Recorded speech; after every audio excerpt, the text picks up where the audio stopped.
여러분, 세계적인 슈퍼카 페라리와 대한민국의 K9 자주포. 얼핏 보면 아무런 관계도 없어 보입니다. 그런데 최근 호주군의 한 지휘관이 한국산 자주포를 직접 두고 이렇게 표현했습니다. 이 장비를 가장 쉽게 설명하자면 마치 페라리와 같습니다. 단순히 빠르다는 뜻이 아니었습니다. 최신 기술이 집약돼 있고 강력한 성능을 갖췄으며 지금까지 호주 육군이 운용한 포병 전력 가운데 가장 뛰어난 무기라는 극찬이었습니다. 세계 여러 나라의 첨단 무기를 접해온 호주군이 대한민국의 자주포를 페라리에 비유한 것입니다. 도대체 한국의 K9 자주포에는 어떤 능력이 있기에 이런 평가가 나온 것일까요? 그리고 호주는 왜 한국산 자주포에 이토록 큰 신뢰를 보내고 있는 것일까요? 최근 호주 퀸즐랜드주 타운스빌에서는 특별한 행사가 열렸습니다. K9 자주포의 호주형 모델인 AS9 헌츠맨을 운용하는 제106포대의 창설 기념식과 환영 퍼레이드였습니다. 이날 행사는 단순히 새 무기를 전시하고 소개하는 자리가 아니었습니다. 호주 육군이 한국산 자주포를 실제 전투부대에 편성하고 본격적인 운용을 시작한다는 것을 공식적으로 알리는 자리였습니다. AS9 헌츠맨은 대한민국이 개발한 K9 자주포를 호주의 작전 환경과 요구 조건에 맞게 발전시킨 모델입니다. 대한민국의 기술을 바탕으로 만들어졌지만 호주의 넓은 영토와 혹독한 기후, 현지군의 운용 방식까지 반영한 맞춤형 자주포라고 할 수 있습니다. 주모자는 155mm 52구경장 국사포입니다. 일반적인 포탄을 사용해도 수십 킬로미터 밖에 있는 표적을 공격할 수 있으며 사용하는 탄약에 따라 사거리를 더욱 늘릴 수 있습니다. 발사 속도도 놀랍습니다. 분당 6발에서 8발을 발사할 수 있고 긴급한 상황에서는 불과 15초 동안 3발을 집중적으로 발사할 수도 있습니다. 서로 다른 각도로 포탄을 발사해 여러 발이 거의 동시에 목표 지점에 떨어지게 하는 방식도 가능합니다. 적군의 입장에서는 첫 번째 포탄이 떨어지는 순간 이미 그 뒤를 따라오는 포탄들이 하늘을 날고 있는 것입니다. 하지만 호주군이 가장 감탄한 부분은 단순한 화력만이 아니었습니다. 바로 속도였습니다. 제106포대의 데이치바스 상사는 AS9 헌츠맨이 불과 30초 안에 사격 준비를 마칠 수 있다고 설명했습니다. 명령이 내려오면 신속하게 포를 전개하고 목표물을 향해 포탄을 발사한 뒤 즉시 그 자리를 벗어날 수 있다는 것입니다. 이를 군사용어로 사격 후 즉각 기동, 영어로는 슛 앤드 스쿠트라고 부릅니다. 현대전에서는 포탄을 얼마나 멀리, 얼마나 정확하게 발사하느냐만큼 중요한 것이 있습니다. 바로 발사한 뒤 얼마나 빨리 살아남느냐입니다. 과거에는 포병이 한 곳에 오랫동안 머물면서 계속 포탄을 발사하는 경우가 많았습니다. 그러나 오늘날에는 레이더와 무인기, 인공위성 기술이 발전했습니다. 포탄이 날아온 궤적을 역으로 계산해 발사 위치를 찾아내고 곧바로 반격하는 것이 가능해졌습니다. 한 곳에 오래 머무는 순간 적의 미사일이나 드론, 포탄이 날아올 수 있습니다. 따라서 현대자주포는 빠르게 이동하고 빠르게 사격하고 더 빠르게 사라져야 합니다. K9과 AS9 헌츠맨이 세계적으로 높은 평가를 받는 이유가 바로 여기에 있습니다. 빠른 사격 준비 능력과 강력한 화력, 그리고 신속한 기동 능력을 모두 갖추고 있기 때문입니다. 쉽게 말해 목표물을 공격한 뒤 적이 반격할 위치를 계산하기도 전에 이미 다른 곳으로 이동하는 것입니다. 호주군 지휘관이 AS9 헌츠맨을 페라리에 비유한 것도 단순히 외형이 멋지거나 이동 속도가 빠르기 때문만은 아닙니다. 강력한 엔진과 정밀한 제어 능력, 신속한 반응, 그리고 최첨단 기술이 하나의 장비 안에 결합되어 있기 때문입니다. 행사에 참석한 사이먼 프루인 중령은 AS9을 호주 육군이 지금까지 보유했던 포병 전력 가운데 가장 강력한 화력을 가진 무기라고 평가했습니다. 이어 호주군이 이런 장비를 운용하게 된 것은 매우 큰 행운이라고 말했습니다. 이것은 제조사나 한국 관계자가 내놓은 홍보 문구가 아닙니다. 한국산 자주포를 직접 인수하고 운용할 호주군 지휘관이 공개적으로 밝힌 평가입니다. 그렇다면 대한민국은 어떻게 세계적인 자주포를 만들 수 있었을까요? K9 자주포의 시작은 화려하지 않았습니다. 대한민국은 오랫동안 다른 나라의 무기를 수입하거나 기술을 도입해야 했던 국가였습니다. 과거 우리 군이 사용하던 장비 가운데 상당수는 외국에서 개발된 무기였습니다. 그러나 대한민국은 거기에 머물지 않았습니다. 우리 지형과 작전 환경에 맞는 무기를 직접 개발하기 시작했고 수십 년 동안 실패와 시험을 반복하며 기술을 축적했습니다. 특히 한반도는 산악 지형이 많고 계절별 기온 차이도 큽니다. 여름에는 덥고 습하며 겨울에는 기온이 영하로 크게 떨어집니다. 이런 환경에서 안정적으로 움직이는 장비를 만들려면 단순한 설계 능력만으로는 부족합니다. 다양한 기후와 험한 지형에서 수많은 시험을 진행하고 실제 군부대의 요구를 계속 반영해야 합니다. 그렇게 완성된 K9은 이제 대한민국만 사용하는 자주포가 아닙니다. 유럽과 아시아를 비롯한 여러 국가가 K9 계열 자주포를 선택했고 각국의 환경에 맞는 형태로 발전시키고 있습니다.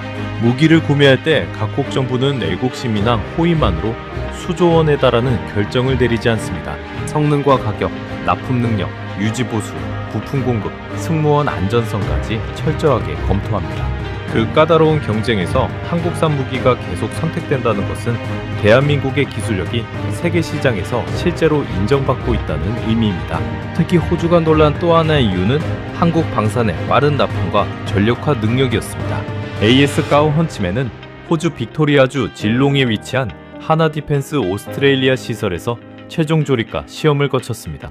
이후 호주 육군에 공식 인도됐고 철도와 육상 운송을 통해 2,000km 이상 떨어진 타운스빌의 라바랑 막사로 이동했습니다.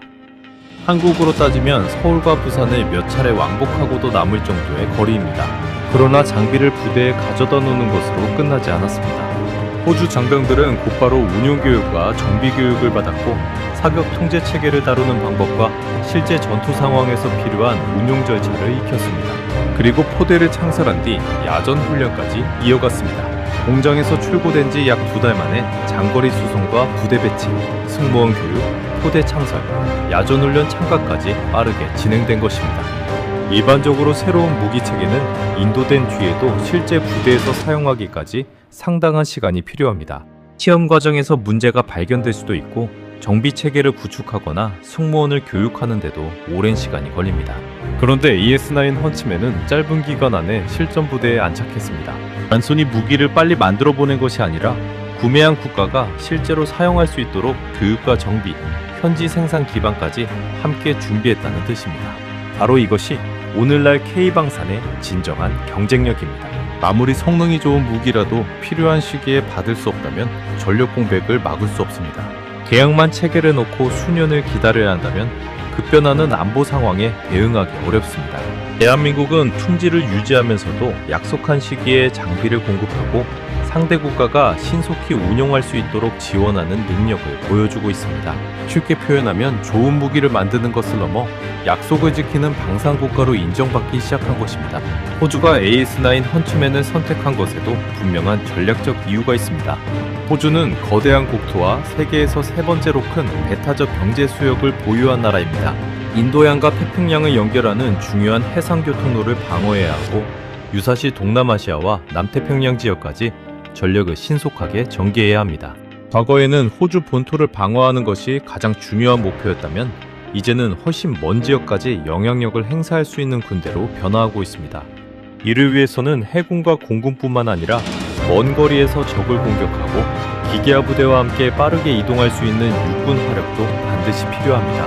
호주가 AS9 자주포와 함께 미국의 하이마스, 장거리 미사일 등을 도입하는 것도 이런 변화와 관련이 있습니다. AS 고온 헌츠맨은 호주 육군의 새로운 장거리 화력 체계에서 중요한 한 축을 담당하게 됩니다. 그리고 그 핵심 장비의 뿌리가 바로 대한민국의 K9이라는 것입니다. 한때 대한민국은 전쟁으로 모든 것이 무너졌던 나라였습니다. 제대로 된 무기 생산 시설은커녕 국가의 기본적인 산업 기반조차 부족했습니다. 우리는 다른 나라가 제공한 장비로 나라를 지켜야 했습니다. 그랬던 대한민국이 이제는 세계 여러 국가의 안보를 책임지는 무기를 만들고 있습니다. 한국에서 개발된 자주포가 유럽의 평원을 달리고 사막과 설원에서 시험받고 이제는 호주의 광활한 대륙에서 포성을 울리고 있습니다. 호주군 지휘관이 한국산 자주포를 보며 페라리와 같다고 감탄하는 장면은 단순한 무기 수출 성공 이상의 의미를 가집니다. 그 안에는 수십 년 동안 기술을 연구한 개발진과 현장에서 장비를 시험한 군인들, 정밀한 부품을 만들어온 수많은 국내 기업의 노력이 담겨 있습니다. 그리고 무엇보다 남의 기술을 따라가는 데서 그치지 않고 우리 힘으로 세계 최고 수준에 도전해온 대한민국의 끈기가 담겨 있습니다. 물론 자부심이 지나친 과장이 되어서는 안 됩니다. K9이 모든 무기보다 무조건 뛰어나다거나 전쟁의 승패를 장비 하나가 결정한다고 말할 수는 없습니다. 어떤 무기든 실제 성능은 운용 능력과 정비, 정보 체계, 탄약 보급, 다른 전력과의 협력에 따라 달라집니다. 그럼에도 분명한 사실이 하나 있습니다. 대한민국이 만든 자주포가 세계적인 경쟁을 통과했고 이를 직접 운용하는 외국 군인들로부터 강력한 성능과 빠른 전력화 능력을 인정받고 있다는 것입니다. 이제 K방사는 단순히 가격이 저렴한 무기를 판매하는 산업이 아닙니다. 뛰어난 성능과 신속한 공급, 현지 생산과 교육, 그리고 지속적인 후속 지원을 함께 제공하는 대한민국의 새로운 국가 경쟁력이 되었습니다. 한국산 무기를 선택한 국가들은 이제 대한민국을 단순한 판매자가 아닌 오랜 시간 함께할 수 있는 안보 협력국으로 바라보고 있습니다. 그리고 호주에서 울려 퍼진 AS9 헌츠맨의 포성은 그 변화를 상징적으로 보여주고 있습니다.